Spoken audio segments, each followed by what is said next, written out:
Dorothy Counts was 15 years old when she walked into hell. The air was thick with jeers, the sidewalk lined with faces twisted in hate. Spit landed on her dress.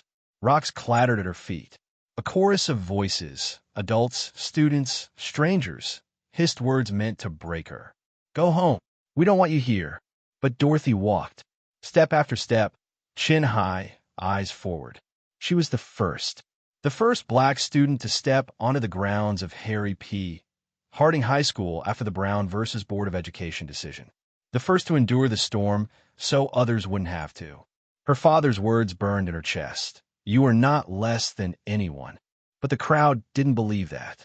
They thought their hate would make her crumble, that the rocks, the slurs, the laughter would send her running. They were wrong. In the photograph that would later shake the world, Dorothy sits alone, surrounded by white students, smirking, sneering, laughing at her. Their faces are cruel, their eyes full of venom. But Dorothy? She sits tall, unbroken. Her hands are folded neatly in her lap. Her gaze is steady, not on the taunting faces around her, but on something far beyond them. Something they couldn't see. Freedom. For 4 days, Dorothy endured.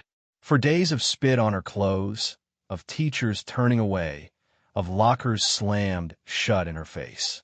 For days of walking through halls where hands reached out to shove her, where voices hurled the ugliest words.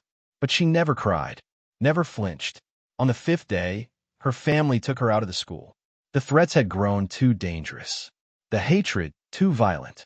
Dorothy left Harding High, but she had already won, because she had walked where no one else dared. She had stared into the face of hate and refused to blink. And though she stood alone, she carried the hope of thousands with her. Years later, people would say her name with reverence. Dorothy Counts, the girl who refused to bow,